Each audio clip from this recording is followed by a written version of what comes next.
Olá, prezados alunos e demais ouvintes. Meu nome é Vitória de Santana Morim Ramos, sou aluna da graduação do curso de História da Unesp de Franca. Possuo bolsa de iniciação científica financiada pela Fundação de Amparo à Pesquisa do Estado de São Paulo.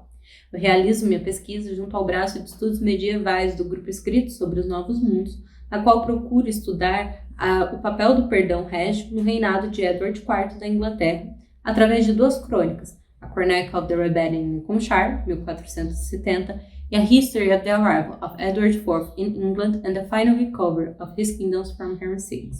Dentro deste trabalho, pude observar a participação na guerra não somente dos nobres ou do rei, mas também de outras ordens da sociedade, isto é, dos clérigos e dos comuns.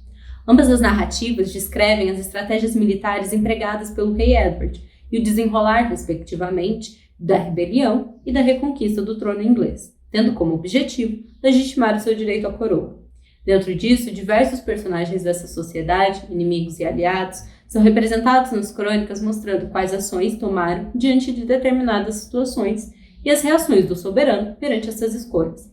Seja nobre como o clérigo, exigiu-se que cada um desses tomasse uma decisão e apoiasse um lado, recorrendo à solicitação do perdão perante a perda do conflito. Por exemplo, na Chronicle of the Rebellion, temos, dada a misericórdia de Edward, a concessão do perdão aos, nas palavras do cronista, pobres e miseráveis comuns, os quais, por uma má influência, decidiram se rebelar contra o rei. Além disso, figuras religiosas, tal como o arcebispo de York, Thomas Neville, possuíram um importante papel no desenrolar dos conflitos, sendo este um dos principais responsáveis por ajudar o conde de Warwick em todas as suas conspirações e traições contra o rei de York. Nos séculos XIV e XV, na Inglaterra, temos uma maior proeminência do parlamento nas decisões efetuadas pelo soberano, sofrendo o reino com diversas deposições durante esse período por serem os monarcas considerados inaptos para o governo e viciosos.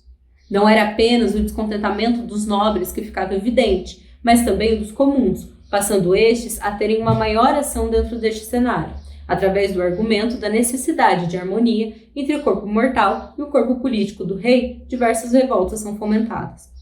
Na History of the Arrival, teremos outro exemplo dessa participação, pois ao abordar a revolta do bastardo de Falkenberg e a participação dos homens do condado de Kent, o cronista assinala o problema que tais comuns já causaram em outros reinados, relembrando não só do importante papel que exerceram na rebelião de Lincolnshire em 1470, mas também na revolta dos camponeses de 1381 e a rebelião de Jack Cade em 1450.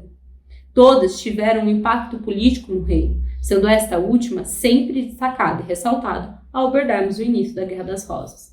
Comumente, a sociedade medieval é dividida entre as três ordens, a nobreza, os clérigos e os camponeses, também separados entre os que guerreiam, protegem, os que oram e os que trabalham. Aprendemos que cada um deles possui uma função definida dentro deste sistema e, muitas vezes, somos ensinados sobre um certo distanciamento entre os camponeses e os demais, o qual visualizamos por muito tempo como um sinônimo da divisão entre os miseráveis e os possuidores de poder e riquezas. Entretanto, a configuração dessa complexa sociedade não pode ser simplesmente reduzida a uma separação entre ricos e pobres. Existia uma convivência entre eles, tal como nos períodos de guerra, ressaltando-se que nem todo clérigo e nem todo nobre possuíam extremas riquezas e uma grande influência. Não podemos esquecer que a sociedade medieval é fundamentalmente cristã. Dessa forma, a tripartição não é totalmente despropositada. Antes de ser uma questão sobre riqueza ou poder, tal divisão era justificada pela relação homóloga entre a terra e o céu, isto é, a divisão Deus, os arcanjos e os anjos, e até mesmo Pai, Filho e Espírito Santo.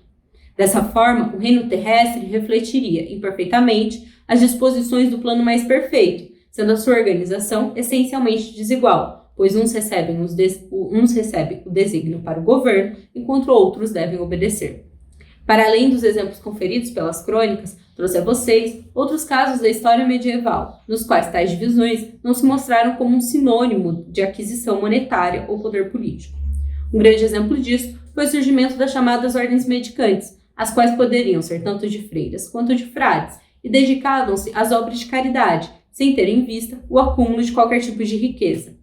O termo mendicante vem por fazer um voto de pobreza e, por isso, dependerem do donativo alheio para sua sobrevivência, tendo casos em que eram permitidas as solicitações de esmolas nas ruas.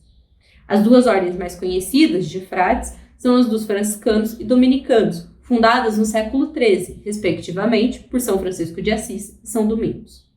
Outro exemplo são os monges beneditinos, os quais, ao entrarem para a ordem, também faziam um voto de pobreza, o qual implicava, por sua vez, que todos os bens que eles possuíam iriam para a ordem e não para si. Conjuntamente a isto, tendo em vista a vida enclausurada, dependiam para sua sobrevivência exclusivamente do que era produzido dentro do monastério.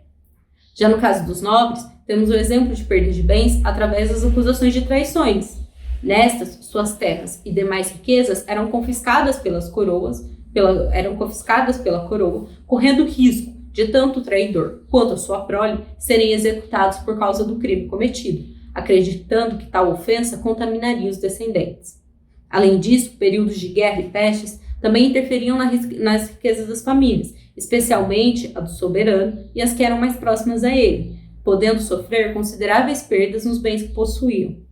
Em contramão, assim como um nobre poderia ser rebaixado por uma acusação de traição, em casos de feitos notáveis ou casamentos, um comum poderia ser recompensado pela coroa ou por outros membros da nobreza, podendo receber títulos menores. Um grande exemplo disso é o inglês Richard Woodville, o primeiro conde de Rivers, título criado em 1448, tendo em vista a sua origem modesta e o seu casamento em segredo com Jaqueta de Luxemburgo, uma importante nobre da família Lancaster. Tal união gerou 14 filhos, dos quais apenas um morreu na infância, estando entre estes a rainha de Edward IV, Elizabeth Woodville, sendo, portanto, Richard e Jaqueta bisavós maternos do famoso soberano Henrique VIII. Dessa forma, através destes exemplos, podemos observar que a sociedade medieval possuía uma complexidade a qual não é possível compreender completamente em suas dinâmicas sociais e disposições políticas, simplesmente por uma divisão entre os que eram ricos e pobres.